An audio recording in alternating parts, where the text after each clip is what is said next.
Welcome to E360 TV, the live streaming and on-demand destination for influential voices and enlightened audiences.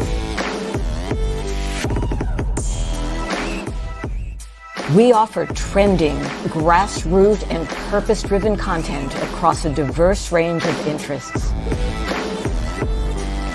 E360 TV is more than just watching programs. We offer the ability to interact with live shows connecting audiences to real, authentic influencers and storytellers while streaming to millions of devices.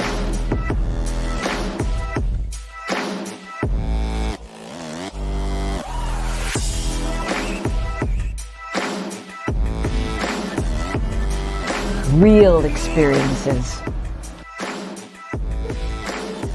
Raw conversations. One destination for it all. E360 TV.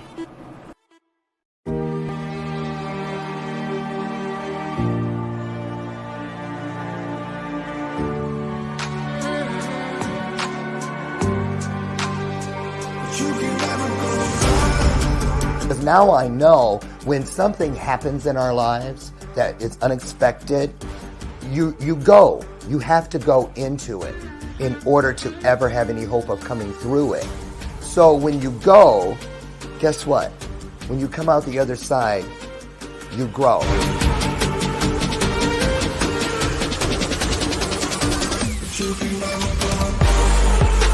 Brought out more in me than I thought that I didn't even know that I had. That has given all of us a great hope for what we can do with our own messages, our abilities to deliver, but most importantly, to deliver it in an authentic and very, very intriguing way. Have you ever been in something or felt something where the only way you felt you could deal with it was to leave, get away? I thought that was the meaning of control. It took me 4.5 years to stop looking around the room of my life, of my journey, of my purpose, digging in cushions for a remote that never existed.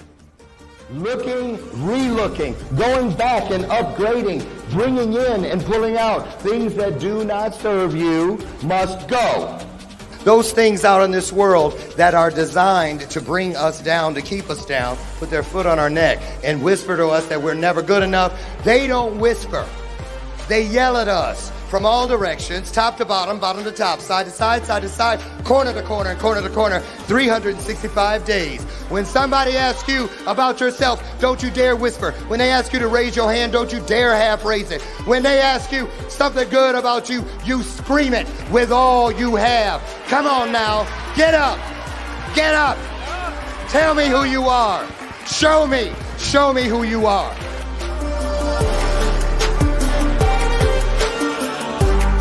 Greatest truth of all, that not everyone has to remain lost.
That is the bell kicking off a Monday morning.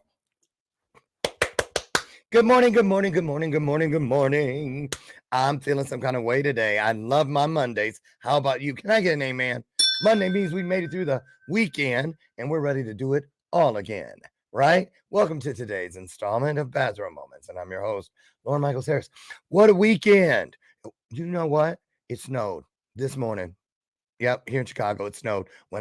Luckily, I didn't see it. I was in the gym, but it was on my car when I came out. So, yes, the bathrobes will be donned again this week. You know, I put it on when it gets cold, right? So, listen, how was your weekend? What was your favorite thing about this past weekend? What was it? Was it a meal? Was it a family member? Was it a friend that you hung out with? Was it just getting that nap on the couch? What was it? Put it in the comments. That's the bell of purpose. It's here every day. It's not a clever gimmick. No, no, no, no, no. It is a reminder. Also an opportunity, because just like that bell has a ring to it, you guessed it, so does the truth. And so because we're so busy in this new normal, getting our content, doing a million things all at the same time, I just don't want you to miss something that could change your life. Trust me, I know because it is my truth. It only took one word that was divinely placed in that divine sentence, in that divine moment, that changed my life forever. And we want that for anyone who wants it for themselves. Can I get another one? Amen, amen, and amen. Listen, Friday was my 5th wedding anniversary, something I thought would never happen. I was so excited. I surprised we made a deal because we have a lot of traveling coming up, my husband and I. Going to Mexico the day after Christmas. I got a big photo shoot down there. Then we got about 3 or 4 speaking engagements between the 3rd of January and the 25th of February. Then we take off for Romania. 17-day tour of Romania, going all through the country. We're connecting kids in care, which is a great thing to talk about today because of our guest today. Kids in care here in the United States, 200 of them will be pen palled with kids in Romania, and also where we end up at the top of the country. There will be the town we're going to actually has more war orphans or kids in care from the war, Ukrainian children, than any place else in the country. And they are also the poorest area. Go figure, right? So we're going and we cannot wait. Thank you, the United States State Department, for supporting us and helping us to get there safely and back home. God put something on this one. He put something on this one. One more amen. It's not going to kill you, and they're free. So listen, that was my anniversary. Wanted to tell you guys real quick because I want to get our guests in here.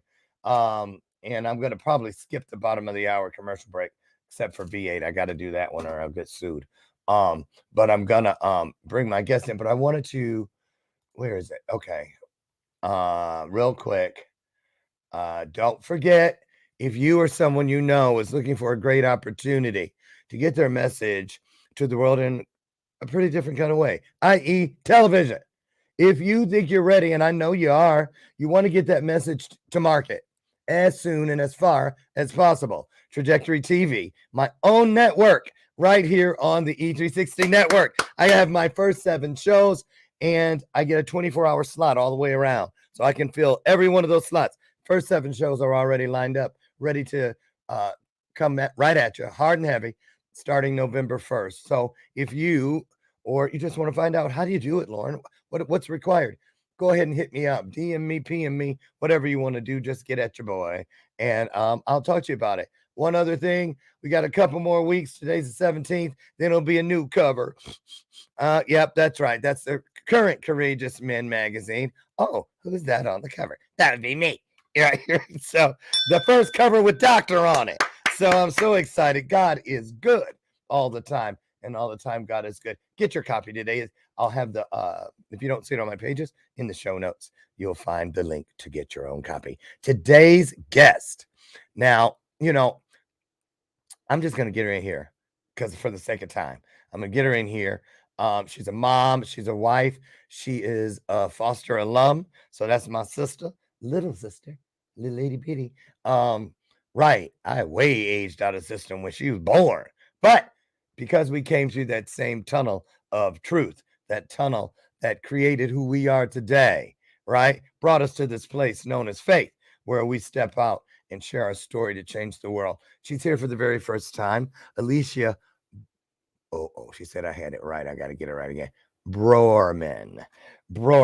There. Why is it you have to like roll it out? Once you do it a few times, I'm sure it becomes easier. And she's a friend now, so I want you to do what we do. How about this? Let's do a standing ovation, right? So not only are we going to go like this, but we're going to put some virtual hearts on the screen, because guess what? Here she comes. She's on the way. Miss Aliscia Brorman.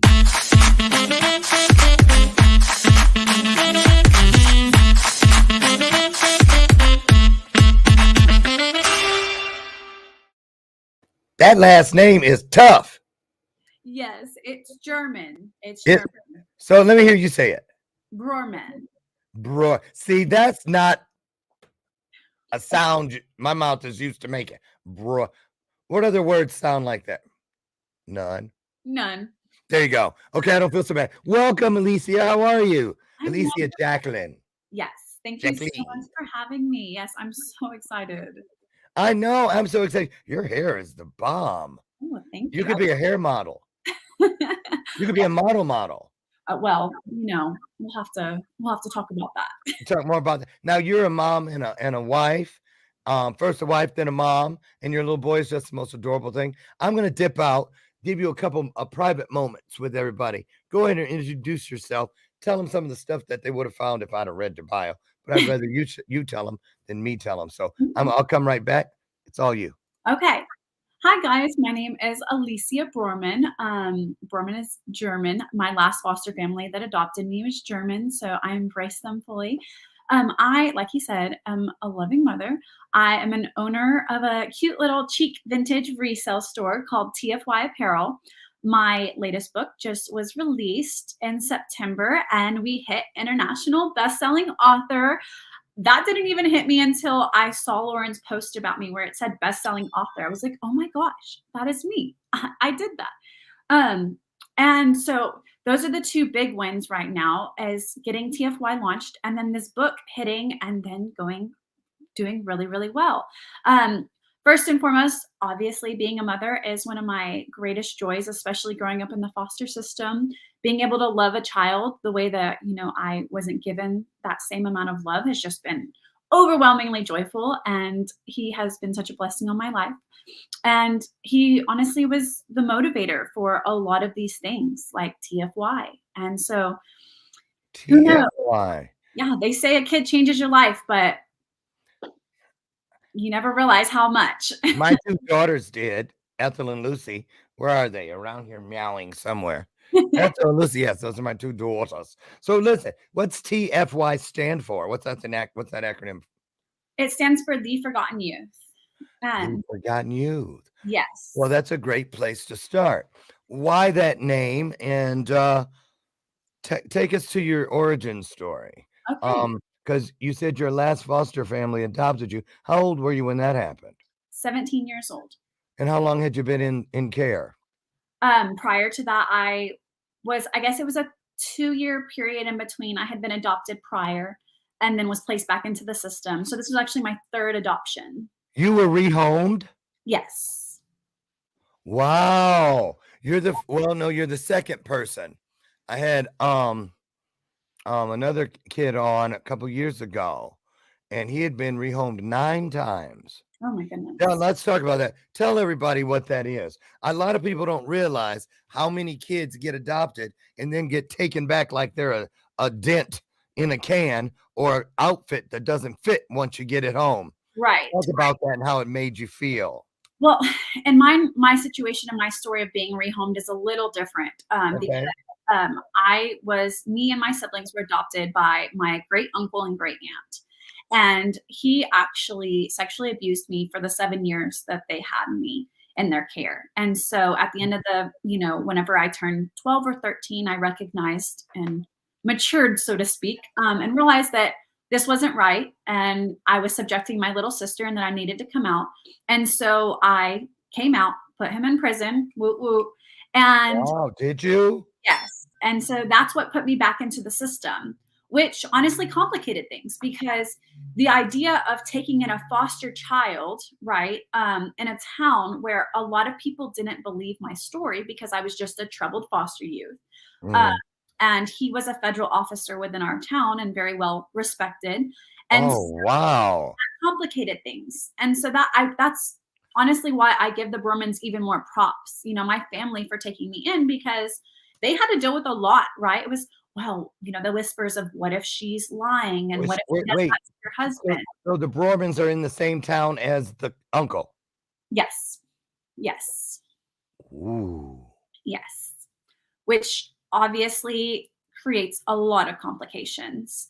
And those are conversations that, me and my mom and my dad have had as far as like the way that they feel about things. And especially in the beginning when things are heated and everyone's saying I was lying and that I was just a troubled foster youth and he was just a renowned citizen in the community. And so for them to take me in, it was like, well, what if she says that about your husband? Or what if this? Or what if that? And so What for if you're next? Right. exactly, exactly. So for them to literally look past all of that and still take me in, God intervened and put me in the right place and blessed me immensely because that is not usually how it happens, right? I mean, Right. So, Alicia, did they wait until after the trial, or did they say, come on, even before he was proven guilty? so they had taken me in as a foster family, as like a temporary placement. I was Okay. planning on just aging out, being done with the system, just not even, I wasn't even thinking of creating any kind of family unit at that point. I mean, the people who adopted me prior did all of that, betrayed me, abandoned me, and why would I want to get into that again, right? And so they had taken me in as a as a placement, just a Yeah. transitioning placement, Yeah. and Right. they went, but let me tell you, they were there with me through every single moment and every single step of the trial. Whenever my entire family was there and they were sitting on my abuser's side in court, I only had my foster family. Christy and Jeff sat there through the entire thing and supported me through it all, through the scrutiny and through listening to my side of the story, listening to me get questioned. And it wasn't until after, he was put into prison and a few months later that they actually came to me and asked me if I wanted to be a part of the Brormans. Wow. And Well, that wait, was let's tell everybody about, because I know that feel. I've seen it. Um, and I've actually been in one of those courtrooms where it's just you yes. and everybody else is over there. And even when you win, it's still almost like you didn't because they're pissed off and yelling shit and all this. Tell us Really? about your biological family, the bloodline, whom, this a lot of people think that we're separated from that, but a lot of kids, and they don't get, a lot of people don't get to hear that story, that, Yes. you know, what happens right inside. You're still with the family where you would have been safer somewhere else. But what about today? The relationship with, have any of them come around and A said, few of them have, and it's very interesting because a few of them that were even, took me off of Facebook and blocked me and weren't in the courtroom per se, are the ones that kind of came around. And it's very interesting because might I add that he did plead guilty. And I was still being questioned as if I was the one on trial, even though he pled guilty. Um, so, but it was just insane that he had pled guilty and my entire family is just sitting behind him in support. But, you know, even his own mother, my great grandmother, great grandmother, she knew, he admitted it to her. And she came to me before trial and was like, don't do this. This is going to be the worst thing. You're going to be slandered. It's going to be bad for you. She just was talking me out of it. And I almost believed her. I had already gone through so much. My name was in the newspaper. Things were, I was having to move schools. So much was happening. And so to see my entire family that I, thought once loved me sit there and not only have to tell my story in front of them, but have to sit them and see the ridicule in their face, to see the disbelief in their face, to see them shaking their heads at me in the courtroom as this man pled guilty. But a few did come around and a few still keep in contact with me. It's very, very, very few though.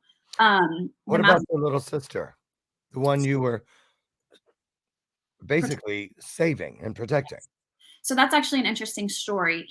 My abuser did come out to his wife and told her what was going on. She kind of turned into a jealous girlfriend, so to speak. And instead of protecting me, she went into jealousy mode where, she just wanted to overcompensate and give him more love and show him more affection around me. And so whenever I came out about the abuse, she took his side. And so to her, I, was a liar, even though he admitted it to her.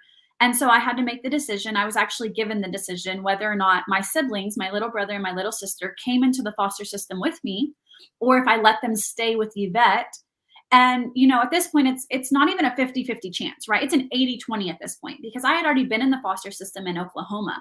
So I knew the trauma. I knew what they would be subjected to or could possibly be further subjected to. Yeah. So I told them, I know that Yvette was a good mother. Yes, she was making some bad choices in that moment, but I can't, especially now, I can't control how people respond to things like this, right? And so I knew she would take care of them, and I knew that they wouldn't have to go through trauma because my abuser was going to be put in prison. And I was very, very, confident that I was going to put that man in prison. And so they remained in her care, whereas I was put into the foster system. So of course, she went and brainwashed them, telling them that I'm the reason that, their dad is in jail, because they don't know they're adopted at this point, and that I ruined the family and that I was lying and just all of these horrible things. And so now to this day, my little sister absolutely hates me. I went to her graduation a few months ago. She graduated from high school and she wanted to attack me. I mean, people had to hold her back. She was flipping me off. I mean, the brainwashing is just that deep. It is. But, at the end of the day, I know what I did was to protect her, right? I know that I made the right decision. And I had to ultimately just choose her safety and her health, her mental health, over our relationship. Even though throughout my entire life, I was like their mom. They were not my siblings. They were my children. I took care of them. My parents abandoned us, right? So my biggest concern was her safety. Now, let me conclude with this, because this is a subject that needs to be touched on. He got out within 5 years for good, I guess good deed or whatever that is, whenever the prisons were being overcrowded and they were releasing Good on behavior. Mm-hmm. Yes. Guess where they put him and let him live? Not in the same house. Back into the home with my little sister that I worked day in and day out. Oh, he's a sex offender. I questioned the district attorney in Big Spring, and all that they could tell me was that within Howard County, there's no rule that says that he can't live in that house. And yes, she was under 18 when he moved back into that home, because she is his legal daughter. He can live there. And I was just livid, telling them I was his legal daughter too. It is part of the justice system that I will never understand. But that's why I'm here, right? I was going to say, Yes. which is why we have these conversations, Yes. for that very reason. Exactly. So, Aliscia, let's talk about, because I'm anxious, because I'm sure you know, how old are you? 24. 24, just a baby yourself, with a baby and a husband and a life. And I know it took me decades, literally took me decades to start understanding, oh, this is why it's all, I mean, I was 50 before I started telling my story. I'm 60 now, so it hasn't been that long. So let's talk about why, like for instance, TFY Apparel, the Forgotten Youth. Tell us about that. Who are they? So And why are you so vested in making sure they're not lost between the cracks of mankind? So growing up in the foster system, I was tossed in and out as a child, and then being placed into a group home within Oklahoma. Of course, we've heard the stories, and it is true today as it was, a decade ago. Whenever I was in the system, I was given a black trash bag, and I was told that I could pack 3 shirts and 2 pairs of pants. And that's all I was allowed to take to the group home. Oh, and a stuffed animal, of course. And so I grabbed baby paws, shoved my stuff into the black trash bag I was given, and I'm escorted to this group home. You're thrown into this new life. It's so much is going on. You're being ripped from your family. You don't understand. Things are happening. You're given this trash bag. You're like, it makes you feel like complete trash. I mean, quite literally, right? And so we're taken to this group home. And of course, I always talk about how if you only have 3 shirts and 2 pairs of pants, I promise you any child, any little girl or any little boy is going to endure bullying at some point because the repetition of clothes becomes Alone. exactly. So not only are you going through so much mentally on your own in this new group home where you're experiencing new things, there's a lack of food. So you're very malnourished. There's so much happening there. You're being overseen by volunteers, but now at school where I used to be able to fake it till I made it, right? And I used to be able to act like nothing was wrong at home. Now it shows that something is wrong at home because now I only have 3 shirts. And so I always talk about how that kind of fueled my passion for fashion. So I went home and I always talk about how foster kids have so many benefits that they don't realize. And so I had to develop some problem solving skills. Hey, we only have 3 shirts. We're all getting bullied. How do we fix this? Right. So I went back to the group home and I said, all right, girls, everybody throw your clothes in a pile.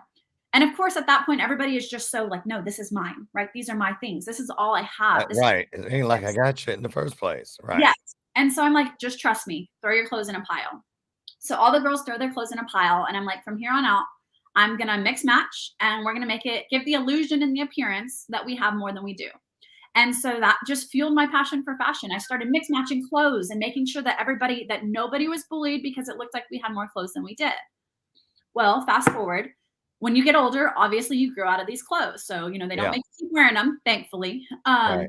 But we do get taken to go shopping. Of course, it's a different type of shopping. All of our clothes were not, they were new to us, but never truly new. So we were taken to thrift stores. Yes. It was so interesting because to this day, everything I wear is thrifted. And I will tell you that I, as a child, deeply resonated with those clothes because they too had once been loved and cared for and worn and shown off to the world. And now they hang there on that hanger, forgotten, for a home, begging for someone to take them home. And so that is what fueled me for the Forgotten Youth because I sell cheap vintage resale clothes, thrifted clothing. And in turn, in that same way, it gives me a platform to advocate for the foster children, to showcase what's going on and spread awareness of the atrocities that are still happening within our system. Things that were happening to me years and years ago that we're still going through, right? I mean. Now you aged out. No, so I got lucky and the Brormans at 17, right before I aged out, they swooped me up. They swooped you up. But really, I mean, you were right there. Outside of the 11th hour adoption, you were aged out because I aged out. So okay, I'm gonna skip the bottom of the hour thing. I'm still gonna have to do the V8 spot, but I want you guys to listen to a little bit of this piece I found from about a year ago. Some of the challenges facing foster kids who were aging out of the system during COVID, which we're still in COVID. And there's going to be another surge because, they predict during the winter. So let's just take a look. Dimitri Dunn never really had much of a chance. I've been in the system since I was 7 days old, my entire life. Passing through 15 families or group homes in California. It was just back to back, change, move. Does it make it hard to trust people? Most definitely. I don't trust anybody at all. There may be one exception to that, Franco Vega, who vowed when he got out of the military, he'd help kids who were as lost as he was when he aged out of foster care. All our kids need is one caring adult. We get a kick out of it when we see a kid like Dimitri who comes in hopeless and now he's hopeful. Franco has just been that steady arm to me. It's like, I don't know what to do. I call Franco. But even Vegas's help can't fix the problem he is now facing. Dimitri, like 25,000 other kids across the country, is poised to age out of the ever-troubled foster care system. I think I'm still in survival mode right now. I'm barely making it. I pay $575 a month for this place. His finances are about to get worse. That's because the $1,000 he gets from the state each month is about to come to an end. Usually that would have happened last year when he turned 21, but due to COVID, California is continuing the payments until the end of this month. It's really like this tightrope that you're walking. And, just one little bump is enough to sever the rope. That's how it feels. He dropped out of high school to get a job, but now makes only $500 a week. I tend to have days where I just don't eat at all. He has no idea how to open a bank account, cook a meal, or file his taxes. He's not ready. His basic needs aren't being met. And it's not just money. Vega says Dimitri, like most kids in long-term foster care, is hobbled by the trauma of just being in the system. Do you think an awful lot of kids feel that what's happened to them is their fault? Oh, yes. Let's stop there because I want you to talk about the piece. They said in there, Dimitri, how he dropped out of school. I was able to finish, but back in 1980, when I aged out, FAFSA, you needed that filled out, and they didn't have anything on there for it when the state was your parent. So nobody could help me. So, fortunately for me, it was either the military or Up With People. I went to Up With People first and traveled for a year and then went into the military. But you are one of the exceptions. There's a very small percentile of foster kids who actually are able to go to college. Talk about that and what it's done to bring you to the place you are in your life today. Yes, so I am very fortunate to be one of the less than 3% of foster youth to graduate from college. And at the end of the day, my story and my situation was, and I say luck, but at the end of the day, I had a lot of angels that interceded in my path that helped me with knowledge that, we're not given, that helped me know or even find out what was available for us as foster children. I had no idea going in that, foster kids get free college in the state of Texas. Of course, there are loops that you have to jump through, but this is information that's not really spread.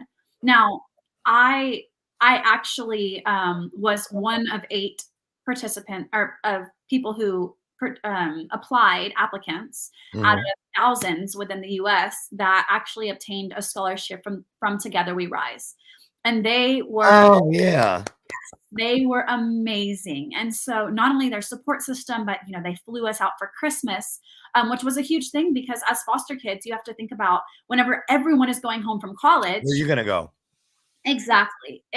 You're literally left there in your dorm wondering, wow, like I'm alone, right? And so Together We Rise made sure that we always had a place to be during holidays. They supported and provided, and there's still a huge support to me, right? Yeah. So I did all the things. And so because I was able to go through all of these scholarships and learn how to, Together We Rise helped me learn how to apply for grants or how to apply that there are massive amounts of scholarships available and things like that. Now I utilize all that information that I came across and obtained in college to mentor foster youth, to help them do those same things. I've actually helped one of the kids here become part of Together We Rise. So actually obtain that scholarship. So just because knowledge is power, right? And foster kids aren't given that knowledge. Just like you were saying in that video. I was just gonna say, same thing with me. And here I am, 60 years old, and I promise you, I do the text thing, but I don't know the first thing. I never was able to do the form you just do yourself. No one taught me. I didn't have a checking account until I was 40 years old. I didn't, and people don't realize, when you're just thrown out there, it can be tough. It can be tough. So let's talk about the book. Yes. You have a book. What's the name of it? It's called She Is an Overcomer. And who is she? There are 31 collective women who came together and just tell their stories of overcoming adversity and overcoming trauma. Oh, okay. So it's an anthology. Yes, it's an anthology. And what is your chapter about? My chapter, I showcase TFY and kind of explain how not only did what I go through and the trauma and adversity that I experienced, I showcase how I utilize that, right, to create and develop a platform that now helps foster kids. And I also talk about my why, my big why, where the day that I gave birth to my son, because TFY had always been a lingering thought, right? I had developed the plan, I had developed the idea and the concept, but it just kind of stayed there from 2016, sadly, all the way until 2021. The day that I had my son, I was just motivated beyond belief. I mean, I recognize that, at the end of the day, those doors that you want to open for you, they don't just open. You've got to. What was that like when, because I'm sure you thought you knew what it was going to be like, but you didn't until they laid him in your arms. Yes. What was that like when you looked at him and felt that overwhelming universal charge known as motherhood? This is your charge, your responsibility forever. What did that do to you? Was it triggering in any way, Aliscia?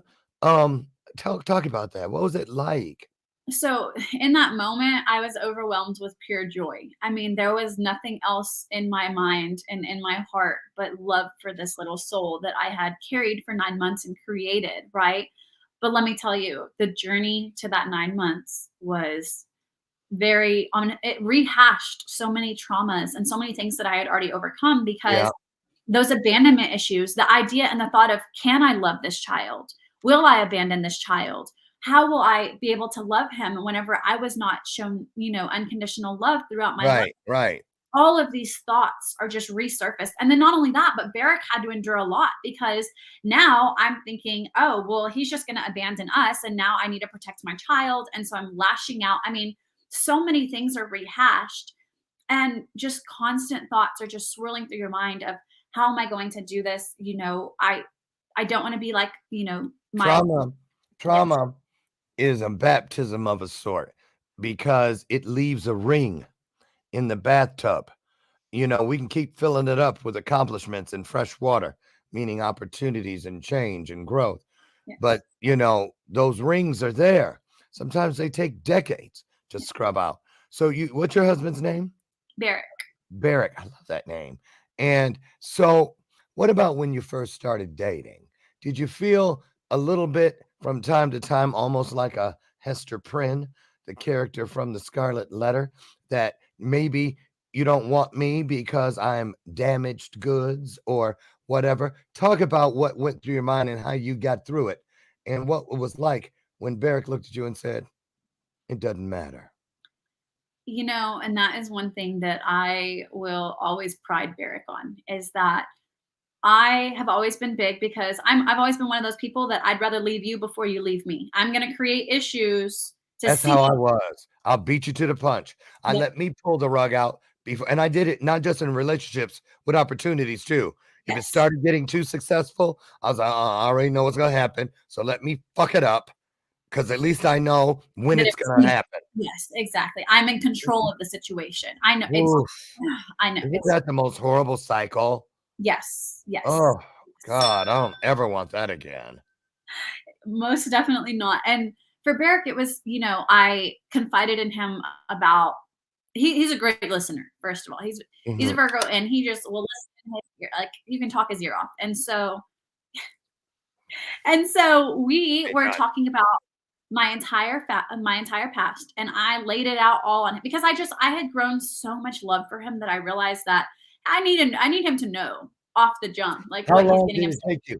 How long did you wait before you broke the silence, came out of the closet, so to speak? For him, our relationship developed so quickly, and we bonded so fast that it was probably that, I mean, honestly, it was the first month in that I was like, and this had never happened before. Typically, I wait until I got you in with my looks and my thralls and my everything. And then I'm like, oh, wait, there's a lot more to me, right?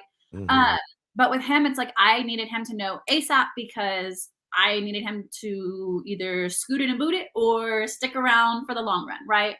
Um, and so I told him everything. And typically, what happens is people will be precautious around me, right? Um, Friends that I have that are lovey become more like, I don't want to touch you because I don't know how you're going to feel because of my sexual abuse. Or, they just, people change their mannerisms whenever I tell them my story. But it was the complete opposite with him. It was amazing. He saw what I had gone through as strength, and he just saw the power that I possessed with me wanting to obviously spread awareness and advocate for the system. I mean, he just thought that it was beautiful that I had gone through so much, and still to this day wanted to now uplift others. And for him, it was almost like he, my story didn't make him, it did change him. It changed how he responded to me, but Yeah. differently than anyone else. Let me ask you something, because I know you sit up and think about it. I know you do. How could you not? Because I have that. I have that. What I'm getting at is You know, you like your sister, the way she responded when you were at the graduation, and then when you tuck your little boy in, and you want that relationship with, you want him to know his aunt, Yes. you want him to know his uncle, you want them to know him, and you Yeah. can't help but think about how much they're missing out on. What are your hopes for something like that? Because here I am, like I had a brother from my adoptive family, the originals, um, just stepped back into my life after 48 years of silence. Mm. And we just he's on my show on Halloween morning. He's a prolific artist. And I had rehearsed for all those years, the day, you'll see. Wait till when I make it, you're gonna come crawling back, and I couldn't wait to what I was like, well, well, well, look who it is. And then that moment comes, and you can't even do that. You have no desire to be that person. You just automatically go to a place of forgiveness because of things like your little boy. When you look and you go, you know what? How bad could you have been? You helped lead me to this moment, as you look at that thing that you wouldn't trade for the world. And that's what I love about what we have to share with people, to say no matter what, because they go, oh, how could you? Oh my God, please don't tell me anymore. My birth mother, in the first day that I met her, when she asked me, what was it like in foster care? I got 2 minutes into it, and I started with the good stuff, and she was covering her ears, screaming, no, no, no more. I can't take it. Got up and ran into the kitchen. So talk about how you deal with those things that you can't make go away. Like, boy, I wish my sister could see. I wish my brother were here. I wish my son knew, on and on and on. How do you, because we can't stay on it long. Yeah. We can't stay on it long. What do you do to it's still a thing for me. It's still a thing for me. Because we have to be careful, because if we make ourselves vulnerable to those who are not on the path of serving us, being there for us, to uplift, we can get sucked right back into that. I'm not worthy. Can't we? Yes. Talk about how you deal with it and how you're gonna explain to your son as he grows why it is the way it is. Well, one of the easiest ways, the things that help me deal with it a lot actually comes in like prolific dreams that I have. Because growing up in the system, right? Like I said, we had very little food. I was giving up my food to make sure my siblings were eating because their food was being stolen by the older kids in the group homes. So these were my children. These were not my little siblings. These were my Right. babies. And so the protection that I had for them all throughout their entire life still remains. And I still know that I made the decision ultimately that, of course, he got put back into the home, but my intentions were pure and to hope that I would protect her. And so that's what keeps me going there. And the fact that I'm talking about this, right? Even here being on that show, being able to tell you the story, my side of the story. I just, maybe one day she'll click on that link, or she'll open that book, or she'll Yep. read that letter, Yes. right? And so I can only hope that she finds the path herself. I, especially having Oh, Zane, has opened my eyes to realize that there are things that you can change, and there are things that you can't. And if you dwell on the things that you can't, you're never going to move forward. And and so, never change the ones that you can. yes, If you're distracted looking over here while you pass right by that thing or those things that you could. And exactly. you're right. Success is the best revenge.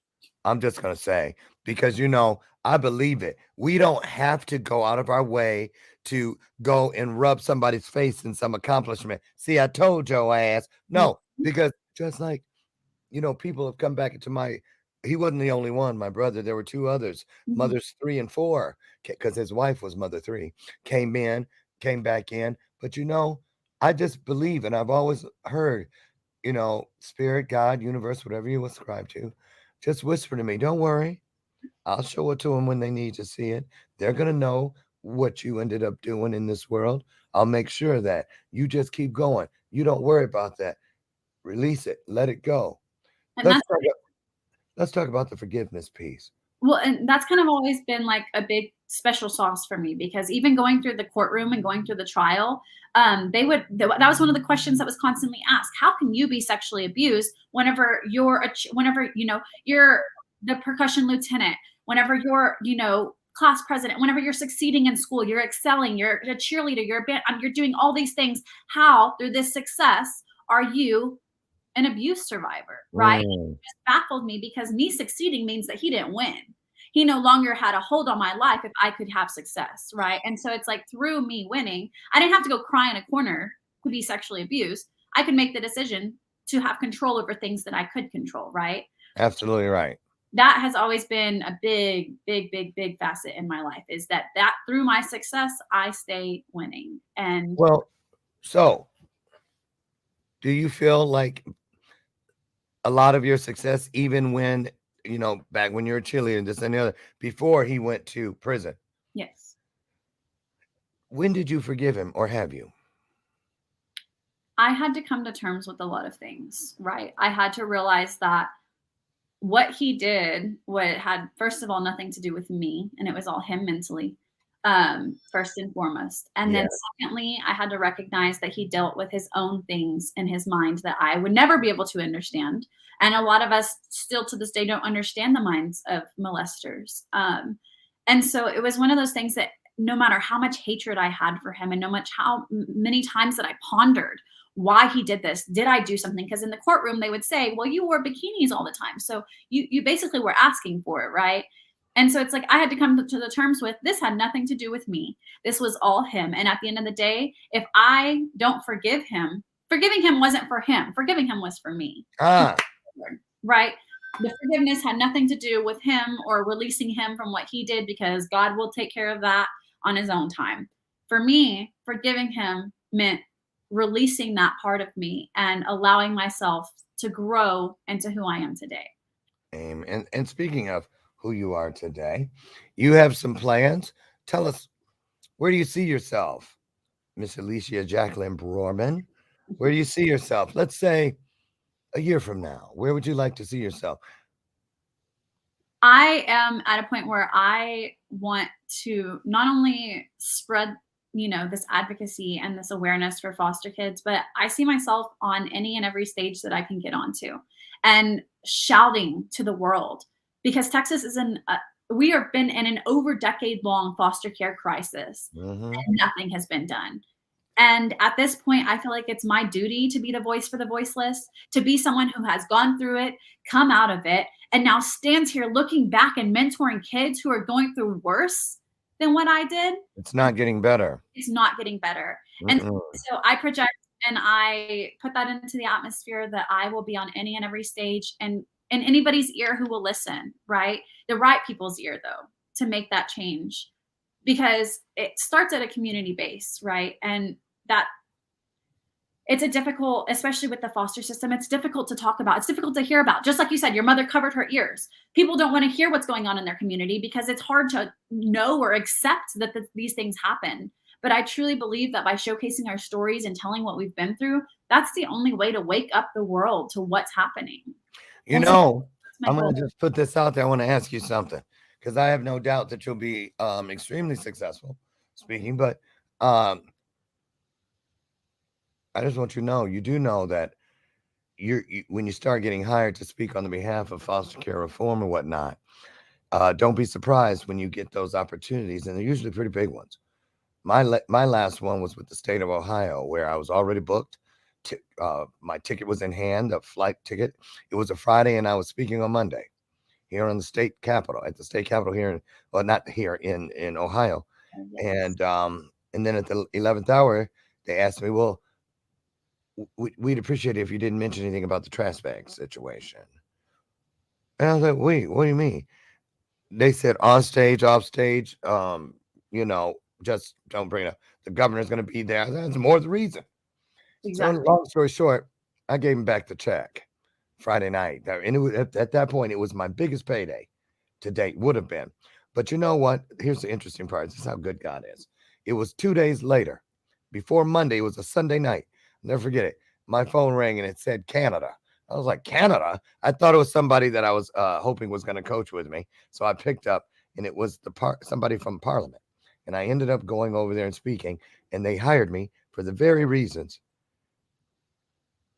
trash bags, that Ohio did not want me there. So I know it was a test that if all money isn't good money. So I'm just letting you know, be ready, because you think the people that are supposed to be there, we are foster care. No, they're part of the broken wheel, and they want to put a collar on us. No, it's not going to happen. So just know, get ready, because it's a fight from the inside as well as the outside.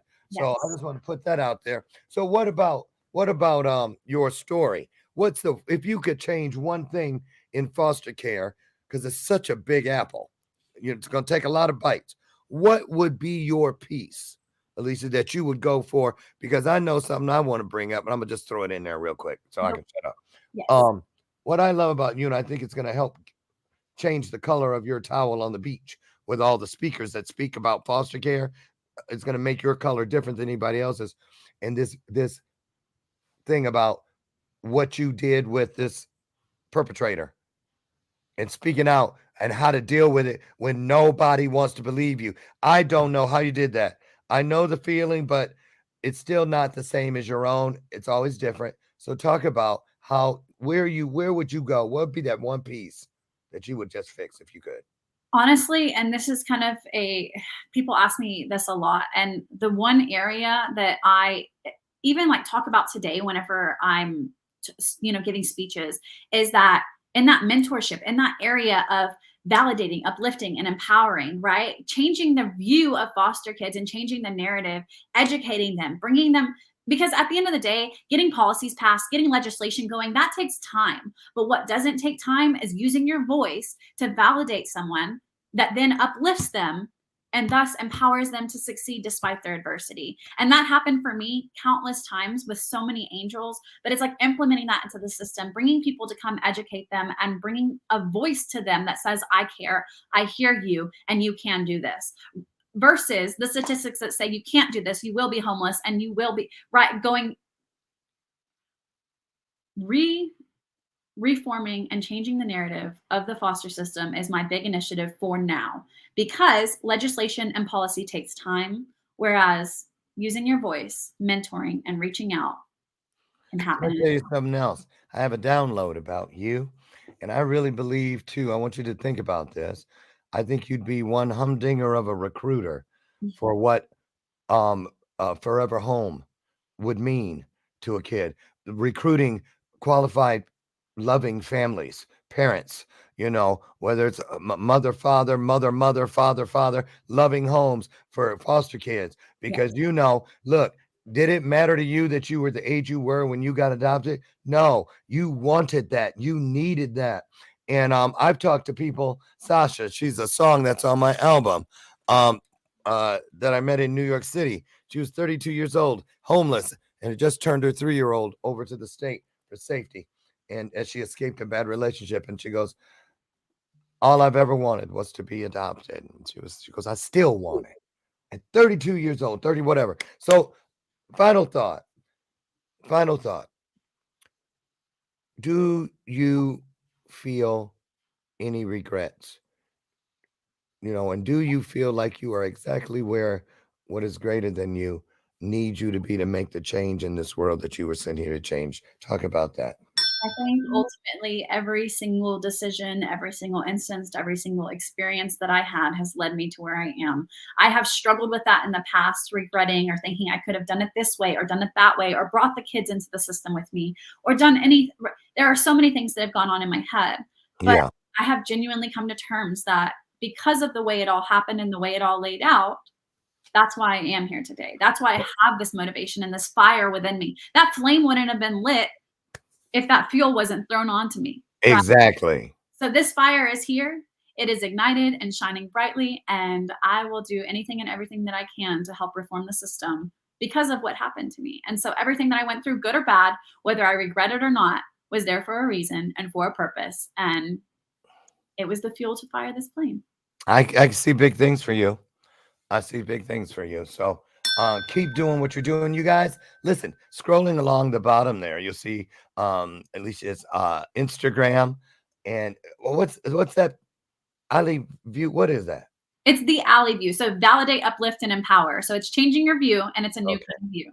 Okay, and the apparel, TYF, theforgottenyouthapparel.com is up there on the screen. We'll take the liberty of dropping both of these links in the comment section right at the conclusion of today's broadcast, which is now, because unfortunately we're out of time. But listen, I want to give you what is known as the turnstile invitation. You're welcome back anytime. I know you're going to do big things, and we want to know about it. Yes. And so thank you so much. All the best. Tell your husband, thank you for sharing you out to us today. And kiss that beautiful son of yours. Yes. Okay. Thank you so much for having me. Awesome. Hang out backstage. I want to talk to you for just a second.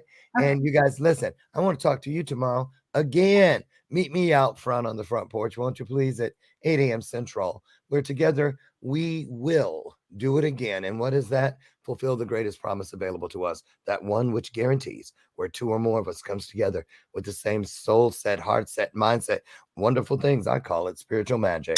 It will happen. So tomorrow's guest, Trey Carmichael, is coming by. Man, just since he got booked on this show, his world has gone topsy-turvy. We'll talk about that and more tomorrow. Trey Carmichael's in the house. Get out there today. Be the blessing you want to see. Get out and be good to yourself. I love you, and there ain't nothing you can do about it. I'll see you tomorrow for another illuminated conversation. Get out of here and have a great day. Thanks, Aliscia. Bye, all. Bye.